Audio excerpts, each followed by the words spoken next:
राधे राधे आप सभी बहनों को। आज मैं इस वीडियो में आपको बताने वाली हूँ कि 16 सोमवार का व्रत कैसे किया जाता है, कब स्टार्ट किया जाता है और इसका उद्यापन कैसे किया जाता है और इस व्रत को करने के लिए कौन कौन सी सामग्री चाहिए, पूरी लिस्ट मैं यहाँ लेकर आई हूँ। इसको संकट सोमवार या 16 सोमवार का व्रत जो कि सावन मास के प्रथम सोमवार से प्रारंभ किया जाता है या फिर कार्तिक या अगहन जिसको मार्गशीर्ष के नाम से भी जानते हैं, उसमें इसको प्रारंभ करते हैं।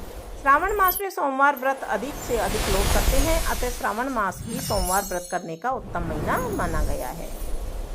सोमवार व्रत करने वाले स्त्री पुरुष को चाहिए कि वो प्रातःकाल तिल का तेल लगाकर स्नान करें। इस व्रत में तीसरे पहर शाम को शिव पार्वती जी की पूजा की जाती है। इस व्रत को कई प्रकार से करते हैं, जैसे बिल्व पत्र, मिश्री या चूरमा बनाकर। इसमें पानी भी नहीं पीते हैं। सिर धोकर स्नान करके संध्या से पूर्व आधा किलो आटे का चूरमा बनाकर गुड़ या शक्कर शुद्ध घी में जिसको बनाना चाहिए उसको बनाएं। महादेव जी का विधि पूर्वक 16 बिल्व पत्र, आंकड़े, धतूरे के फूल चढ़ाकर पूजन करें और इसके बाद चूरमे का भोग लगाएं। भोग के पश्चात चूरमे के 3 भाग करें। एक भाग गाय को दे दें, दूसरा भाग प्रसाद के रूप में वितरण करें और तीसरा भाग स्वयं ग्रहण कर लें, यानी खुद खा लें। इस दिन चूरमे के अतिरिक्त और कोई अन्य आहार ग्रहण नहीं करना चाहिए। इस प्रकार 16 सोमवार तक व्रत करें और 17वें सोमवार को उद्यापन करें। उद्यापन विधि इस प्रकार से रहती है। उद्यापन के दिन 5.25 किलो गेहूं के आटे से चूरमा बनाया जाता है। 16 जोड़े स्त्री पुरुष को भोजन कराते हैं।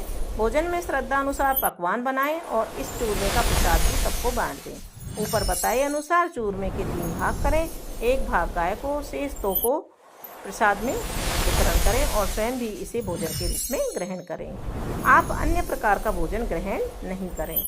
16 जोड़ों में से पुरुषों को यथाशक्ति दक्षिणा दें तथा महिलाओं को सुहाग की वस्तुएं देनी चाहिए। उद्यापन के दिन विद्वान या ब्राह्मण को बुलाकर विधि विधान अनुसार हवन और पूजन कराना चाहिए। पूजन में महादेव जी को दूध, दही, घी, शक्कर से अभिषेक किया जाता है। अन्य पूजन सामग्री के लिए पंडित जी से पूछ लेना चाहिए। शिव पार्वती को सरोपाव चढ़ाएं, कथा सुने और लास्ट में आरती करें। पंडित जी को यथेष्ट रूप से दक्षिणा दें, आशीर्वाद लें और उन्हें भी भोजन कराएं और आरती करें। श्रावण मास में जब 16 सोमवार व्रत का आरंभ करना बहुत ही शुभ माना जाता है, क्योंकि यह माह भगवान शिव को अत्यंत प्रिय होता है। इस माह भगवान शिव की पूजा करने से जलाभिषेक करने तक भोलेनाथ की सीधी कृपा प्राप्त होती है और आपको व्रत का कई गुना अधिक फलों की प्राप्ति होती है। इसके साथ ही वातावरण सकारात्मक और आध्यात्मिक होता है। ऐसे में विवाह, संतान प्राप्ति, पारिवारिक सुख से लेकर नौकरी आदि पाने के लिए काफी प्रभावी इस व्रत को माना जाता है। इसके लिए जो सामग्री है उसकी लिस्ट इस प्रकार से है।